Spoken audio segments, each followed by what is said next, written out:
Thank you for listening to the Australian Anaesthesia podcast. I'm Dr Susie New from the Australian Society of Anaesthetists, otherwise known as the ASA, and this is where we talk about all things relevant to anaesthesia in Australia. Can I still say welcome to 2023? I think this episode podcast is coming out in February. All right, I'm going to say that. Welcome to our first meaty podcast for the year. And what better way to kick it off than by talking about COVID? Because I still think there's a pandemic going on out there and we should be taking measures to protect ourselves, our families, and of course, our patients. And I'm not the only one. In this episode, I'm speaking with Leo Lam, who has a PhD in mathematical modelling. Dr Lam, amongst many other things, is an anaesthesia researcher based in Seattle. Now, I suspect we could have talked for hours about compartment modelling and total intravenous anaesthesia, but in this episode, I wanted to pick his brains as a scientist and engineer on N95 respirators and surgical masks, as well as how Seattle has handled the pandemic.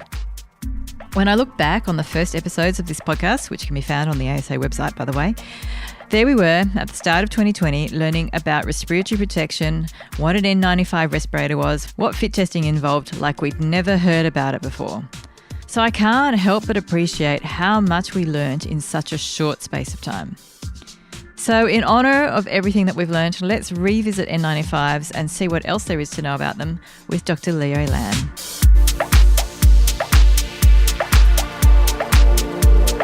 Thanks for spending some time. And tell me, I'm curious because you're an anaesthesia researcher. So what's your background and what's your research? So my background is in electrical engineering, but I do a lot of medical devices and I own a medical software company. So that's my connection with medicine.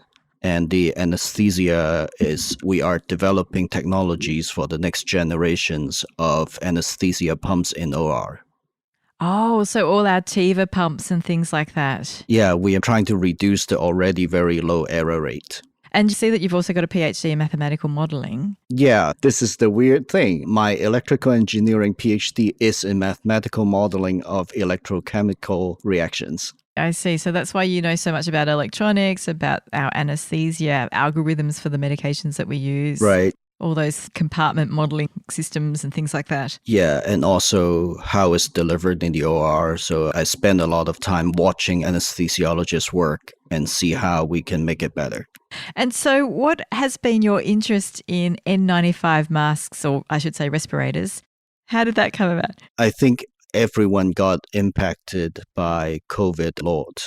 And Seattle happened to be the first city in the United States got affected by COVID. The first case happened about 20 miles north of me right now in the whole United States. We were also, I think, one of the very first states to shut down. And being a scientist, engineer, I have always wanted to make sure we would protect ourselves and the family.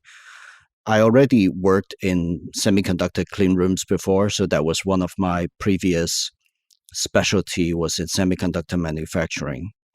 And because of that, I worked in clean rooms and we always had to gown up. We call it the monkey suits because we need to protect the devices from us.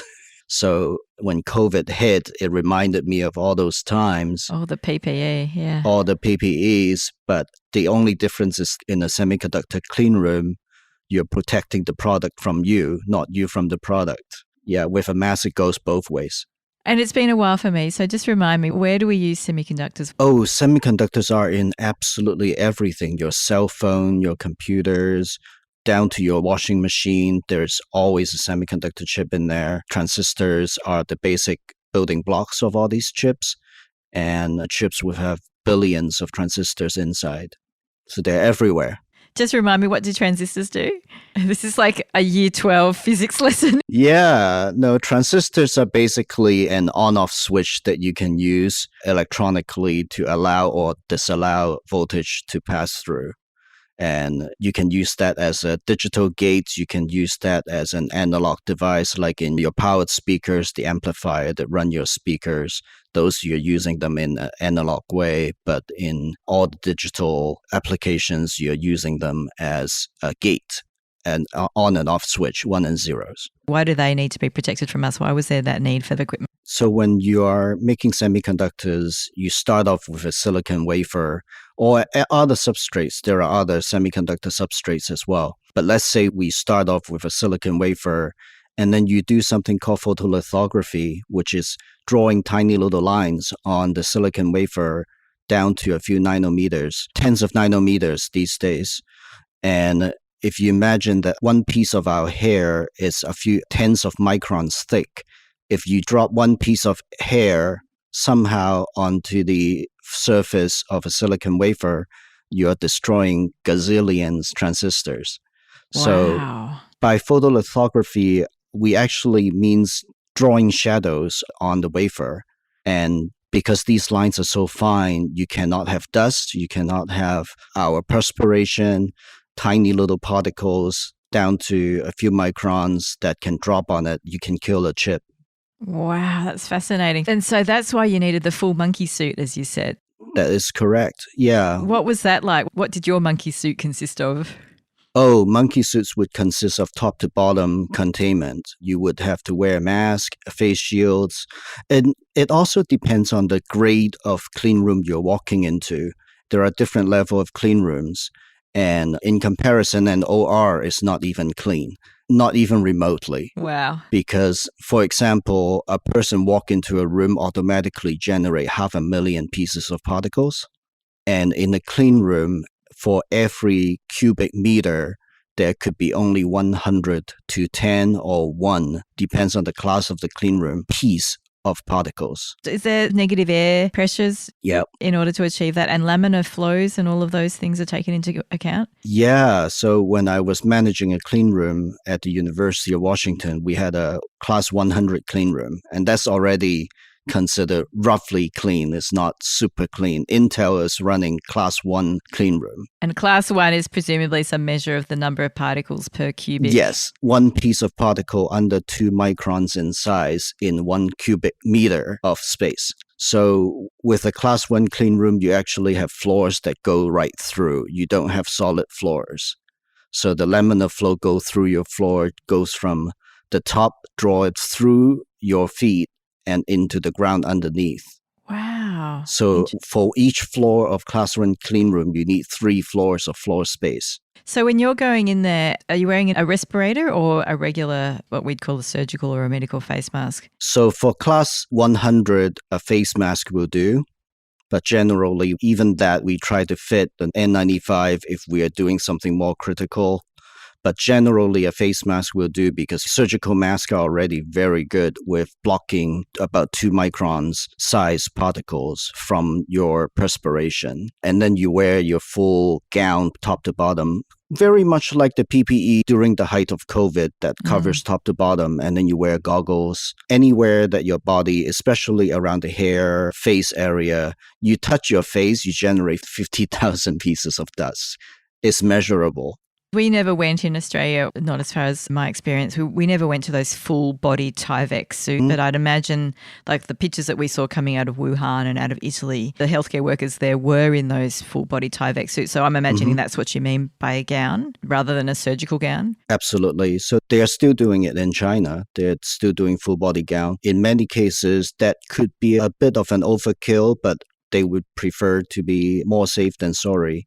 Because, COVID is airborne. Exactly. And when going into a level 1 clean room, how long would it take you to put on that protective equipment? So specifically for class 1, the rule is you don't go in there. Oh, right. Most of the time in the class 1 clean room is an automated machine that is doing some processing. The machines are safer than you are to the products. Really? We're too dirty. Yeah, we're too dirty. And so most of the time, if you go into a class 1 clean room, it's for maintenance of those machines. Ah, okay. And you cover top and bottom, you gloved up. Yeah, you basically prevent yourself from shedding anything to the machine. And would they presumably have a minimum air exchange rate? Oh, the numbers are astronomical. They could be 100 exchange in 1 minute. Really? So our hospital grade 6 air exchanges an hour is really... It's nothing. It's really interesting. It's all about money because the wafers, after a few processes done on them, the wafer is worth millions of dollars because they're going to get cut up into small pieces into the chips that you and I will use. Absolutely. I can't imagine hospitals around the country putting in these measures. It would be an overkill because we humans can deal with dust. Yes, exactly. Not so much the coronavirus, but we're doing better with dust. Absolutely. Yeah, so I presume putting on all of that protective equipment, it's not personal because it's protecting the equipment, would take quite a while, and you'd have systems for, we would call them a PPE buddy, someone to double check. Yes, always. You go from top to bottom and you make sure that every piece, that all the buttons are buttoned up, you don't show much skin, etc., etc. Yeah, but it's a lot looser for class 100 and class 1000 clean rooms. Yeah. It's fascinating because things like PPE buddies and all of this, being meticulous with putting on our PPE, and from our end more so taking off our PPE, this is all relatively new to us in healthcare.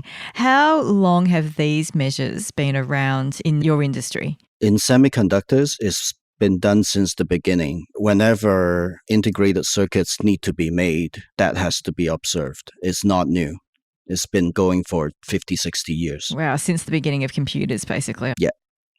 So we're just catching up with the process now in healthcare. You guys need to be protected. That's true. Moving on, I want to ask, how are things going with COVID in Seattle? Seattle is one of the best performing cities in the United States. We are also one of the most educated cities in the United States. So we have very high vaccine uptake. Certain parts of Seattle reach over 90% vaccination. Fantastic. I presume that's for more than one dose. That's for 2 or 3 doses. Oh, yeah. So in the States right now, they have updated the definition of what is meant by fully vaccinated. So 2 doses are no longer considered fully vaccinated. I think right now it's 3. Yes. But we are now up to the 5th booster, which is the bivalent Pfizer and Moderna bivalent booster. Great. So is that routinely recommended for people to get the bivalent booster now in the US? It's routinely recommended, yes, because our CDC has been loosening the mask restrictions a lot, and they are counting very much on the vaccination to deal with the pandemic. That worries me because I think we are also following the footsteps in terms of relying on vaccination, but we haven't yet recommended the bivalent booster. It worries me too. Fortunately, we have the bivalent booster. But for example, in Seattle, people here still mask.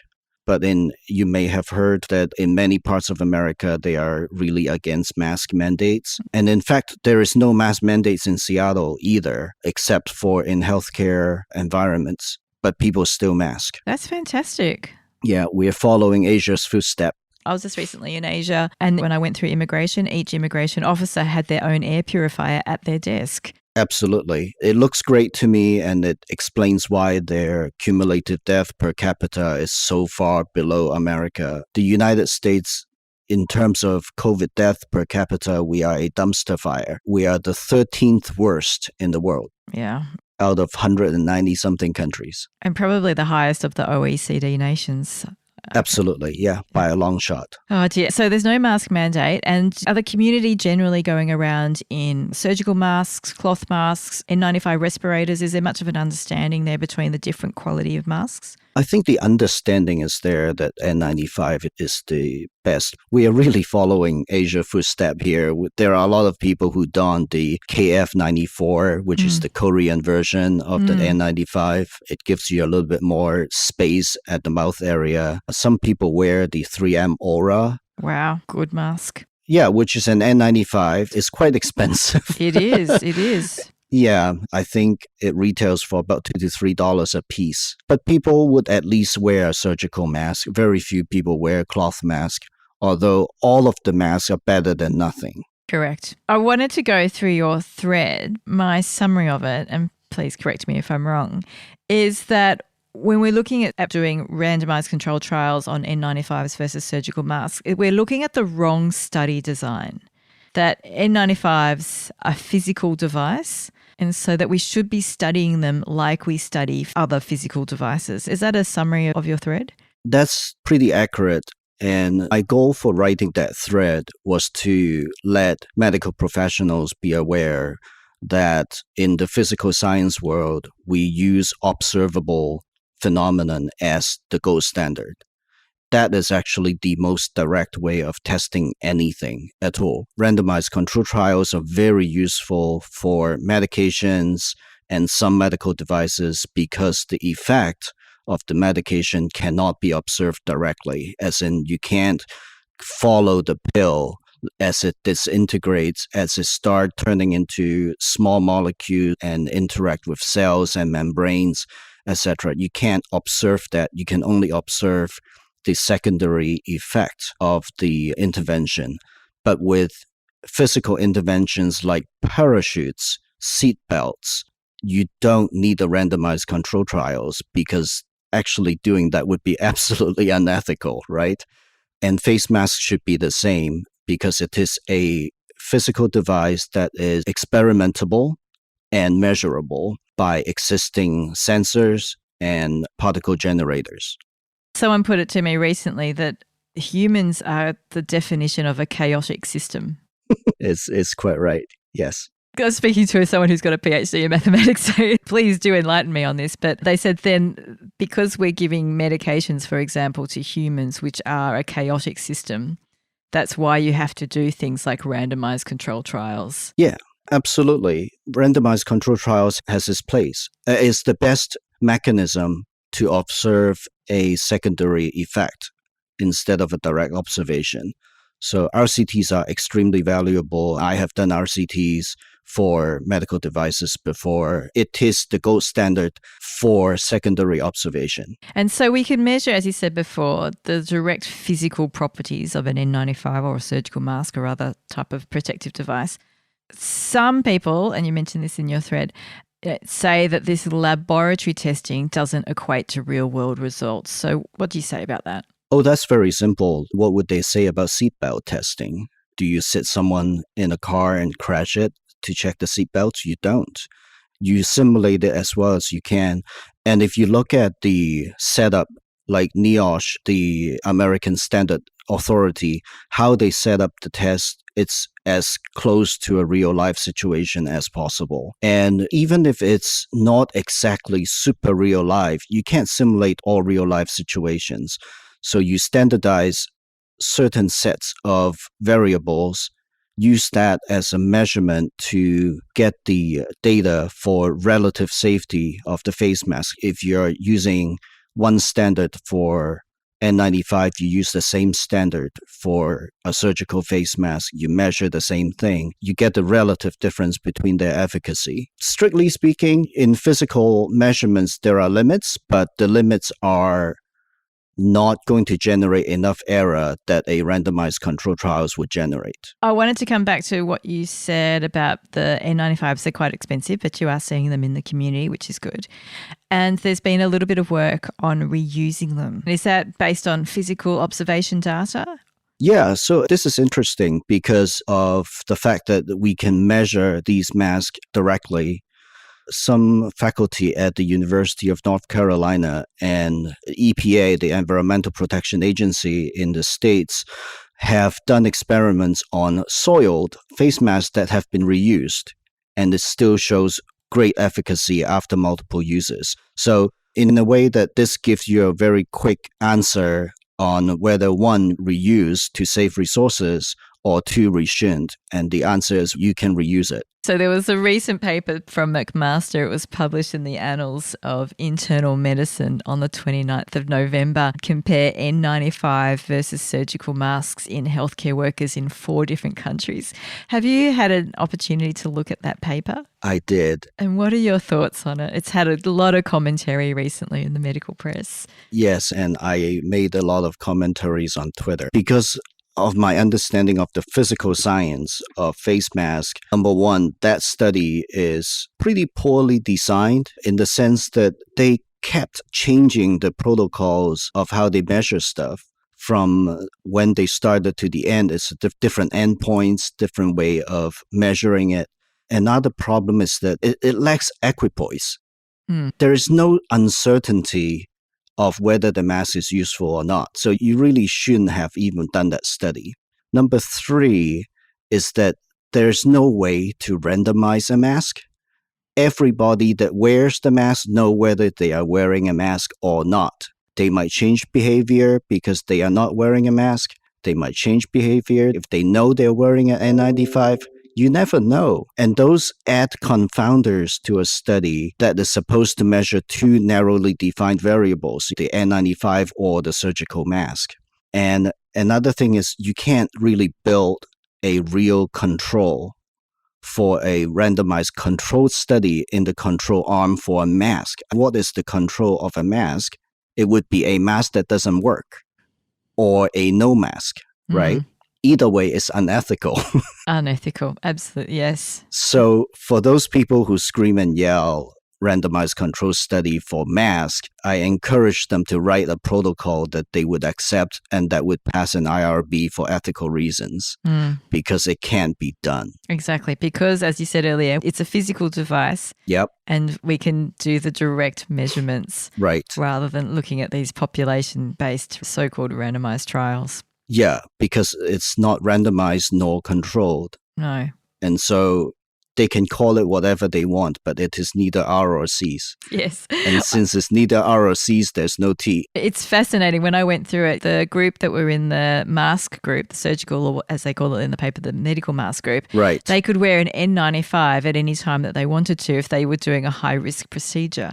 Exactly. And that was the point where you should be most protected. That is the test event, whether N95 or a surgical mask would be most useful, because the endpoint for that study was infection. And if you can use an N95 during riskier procedures, what's the point? Yes, exactly. And they also studied it. If you look at the dates, Canada was the first group where the trial was launched, and that was in May in 2020. Egypt was the last country to be included in the study, and they were collecting data over January, February, March 2022. So we've got this massive, almost 2-year time frame of study. And as we all know, there's been multiple variants and multiple waves.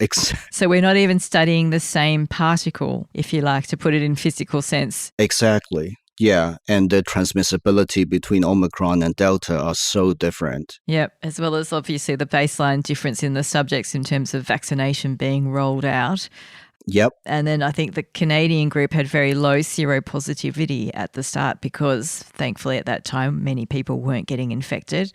But then in the Pakistan and the Egypt group, these were the later countries, they had 80% seropositivity. So 80% of the healthcare workers had already been infected. Exactly. So again, that will change possibly their immunity and their ability to get infected depending on how recent their infection and their vaccinations were and so forth. And that's why that study, I would say everyone should take it with a grain of salt. Yeah, because if you were going to design a study looking at N95s and surgical masks, you would do what you suggested before. It's physical data in controlled situations. Right. And it's already done. Those are already done in the States, in Japan. They all get reproducible results. The numbers are very similar. In my health service, we are wearing N95s routinely, fit tested, which is good. With this more recent wave that we've just had here in Victoria, we've introduced N95s for all our visitors, which obviously won't be fit tested. If resourcing wasn't a constraint, would you prefer to see N95s in the community whilst there is waves of coronavirus, of COVID circulating? I would. My guess, and quite a few people have posited the fact that if people really mask up for 2 or 3 months, the pandemic could be over. Oh, interesting. There are people who think that's the case because you have N95 being 90-something% effective with a close range transmission. In a more public setting, if you're outdoor, N95 is effectively 100% safe for you to wear, and N95 would be 100% effective for coronavirus transmission, right? So if you can stop the transmission, nip it in the bud from the source, especially put it on the wearer who is sick, is extremely effective at curbing the community transmission. You may be able to get the community transmission down to very little. And that's roughly how people are guessing why SARS-1 disappeared, because SARS-1 mysteriously was gone after it was raging for a while, right? So I've heard a few theories like that if we all locked down for a week, then we could probably stop coronavirus because it would have no one else to spread to. And that's another one that I suppose if the whole world could wear N95 for 2 or 3 months, we could probably get rid of coronavirus. Interesting. How do you think masks compare with ventilation? Say if you went to a shopping mall that had fantastic HEPA filtration, airflow studies and things like that versus having everyone in that same shopping mall in N95s but not as much done for air quality? My thought is that we need both. And the reason I think we need both is because large buildings' ventilation system can help remove the virus particles in the air in a macro scale. So the air would move through the whole building, carrying the viral particle and get filtered by the HEPA filters. But if you're close to somebody, the mask is going to do the job of doing that filtering for you instead of waiting for the air to clear up by the macro scale HEPA filters. I think we need both. It shouldn't be a either or. And I noticed that CO2 meters have been selling very well on Amazon. So people have been watching whether they are in well-ventilated area by CO2 measurements as a proxy. Exactly. I've got to admit I carry a personal CO2 meter and a personal HEPA filter around.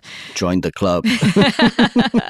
And touch wood, so far I've travelled to 2 different continents and multiple domestic trips on flights, and I haven't had any travel-acquired COVID so far. That's fortunate, yeah. And we are going to hop on the plane in 2 months as well. And it took me and my wife 3 days to decide whether we would go or not.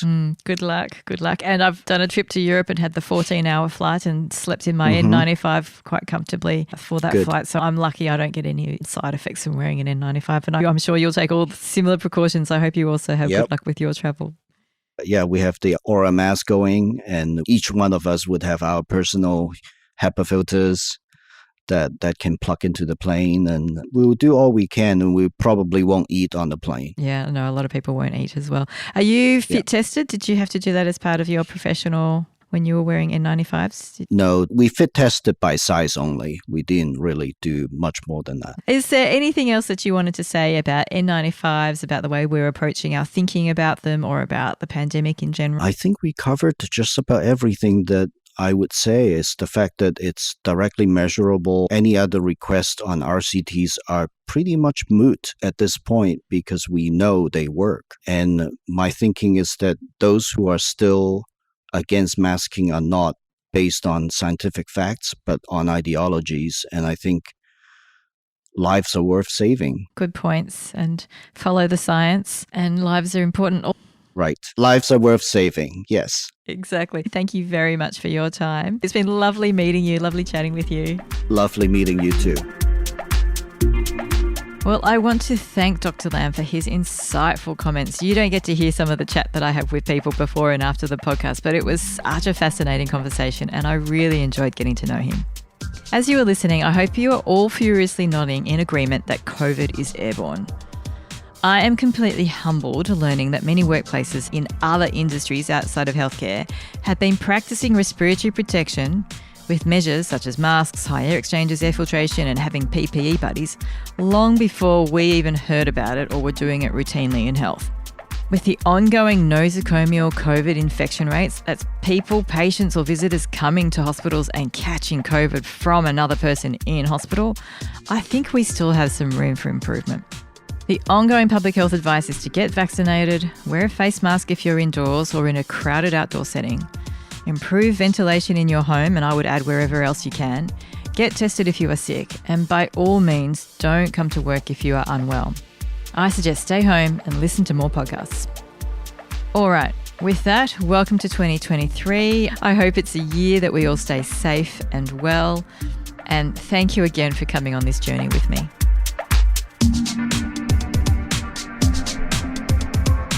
Thank you for listening to the Australian Anaesthesia podcast, which can be found on all the major podcast hosting platforms, as well as YouTube. This podcast is produced by the Australian Society of Anaesthetists and hosted by Dr. Susie New with music created by Dr. Mark Seuss.